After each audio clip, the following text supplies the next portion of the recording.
उससे पहले ही अफवाह हुआ करती थी कि मुसलमानों को मोदी जी आ जाएंगे तो खा जाएंगे, चबा जाएंगे और पता नहीं क्या क्या कर देंगे, किस किस तरीके की बातें आती थी। धन्यवाद धन्यवाद मोदी जी का धन्यवाद, मोदी जी का धन्यवाद। नमस्कार, मैं हूं आपके साथ राखी लांबा। दुनिया भर में पीएम नरेंद्र मोदी के खिलाफ ऐसा भ्रम फैलाया जाता है कि वो मुस्लिम विरोधी हैं। इस एजेंडे को दुनिया भर में फैलाने का काम हमारे ही देश के कुछ विपक्ष के लोग कर रहे हैं। पीएम के खिलाफ वो एक नैरेटिव सेट करने की कोशिश की जाती है कि वो मुसलमानों के लिए कुछ नहीं करते, और तो और कहा जाता है कि बीजेपी राज में मुस्लिम असुरक्षित हैं।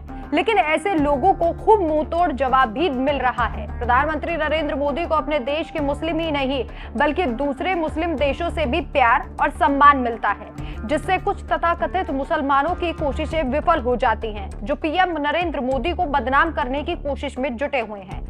कई बार आपने भाईजान यानी कि ओवैसी साहब को पीएम नरेंद्र मोदी के खिलाफ जहर उगलते देखा होगा, जो पीएम नरेंद्र मोदी को मुस्लिम विरोधी बताते हैं। हमेशा मुसलमानों के दिल में डर और पीएम के खिलाफ नफरत भरते रहते हैं। आज जो तस्वीरें हम आपको दिखाएंगे, उन्हें देखकर ओवैसी जैसे लोगों को दुख और गुस्सा दोनों आ सकते हैं। दरअसल दिल्ली के मंडी हाउस मेट्रो स्टेशन के पास मुस्लिम लोग पीएम नरेंद्र मोदी का धन्यवाद करते दिखाई दिए, वो भी हाथों में पोस्टर और बैनर लेकर, जिन पर पीएम नरेंद्र मोदी और जेपी नड्डा की बड़ी बड़ी तस्वीरें छपी हुई थी और इनमें बड़े बड़े शब्दों में पीएम नरेंद्र मोदी का कर्तव्य पथ से लेकर तमाम बड़े बड़े कार्यों के लिए धन्यवाद किया गया था। मोदी के नेतृत्व में आज देश विकास कर रहा है, देश का मुसलमान आगे बढ़ रहा है। इतना ही नहीं, लोगों ने कहा कि अगर पिछली सरकारें अच्छे से काम करती तो आज मुसलमानों के हालात और भी ज्यादा बेहतर होते।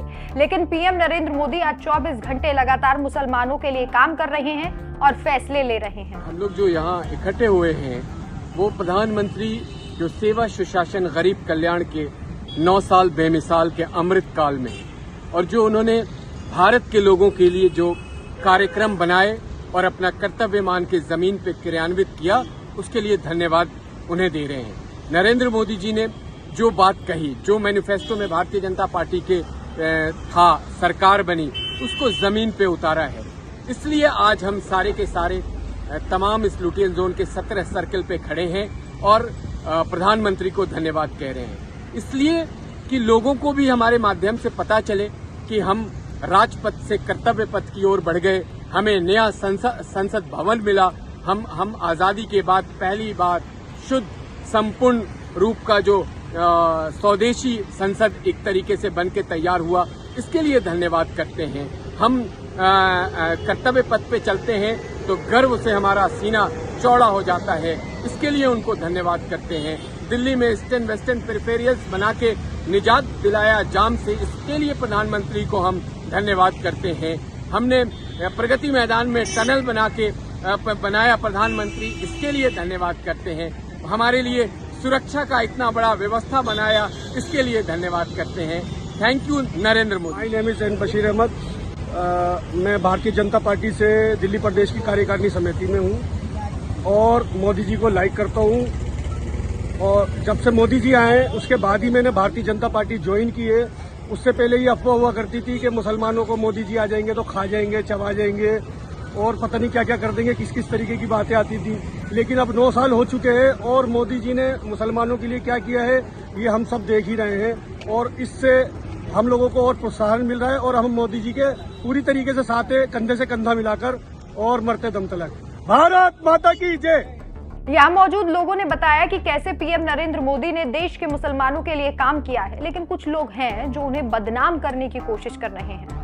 पिछले 70 सालों में कांग्रेस ने नहीं की, जैसे सुदूर गांव में बिजली पहुंचाना, नल से जल पहुंचाना और सड़कों का जाल बिछाना।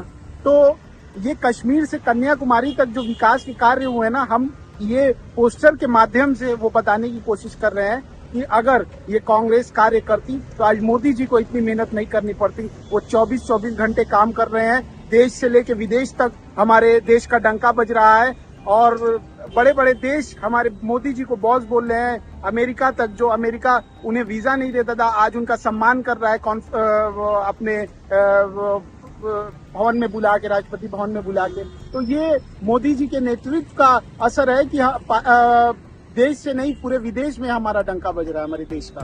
आपने खुद सुना कि कैसे लोगों ने उस एजेंडे का पर्दाफाश कर दिया जो पीएम नरेंद्र मोदी के खिलाफ चलाया जा रहा है। लेकिन अब देश के मुसलमानों को यह खुद पहचानना होगा कि उनका सच्चा रहनुमा आखिर कौन है, क्योंकि कुछ ऐसे लोग आज भारत में मौजूद हैं जो सिर्फ पीएम नरेंद्र मोदी को बदनाम करने की कोशिश में जुटे हुए हैं। हालांकि उनके इस कोशिश को देश का सच्चा मुसलमान हर बार नाकाम कर देता है। आपकी इस खबर पर क्या राय है, हमें कमेंट करके जरूर बताएं। नमस्कार।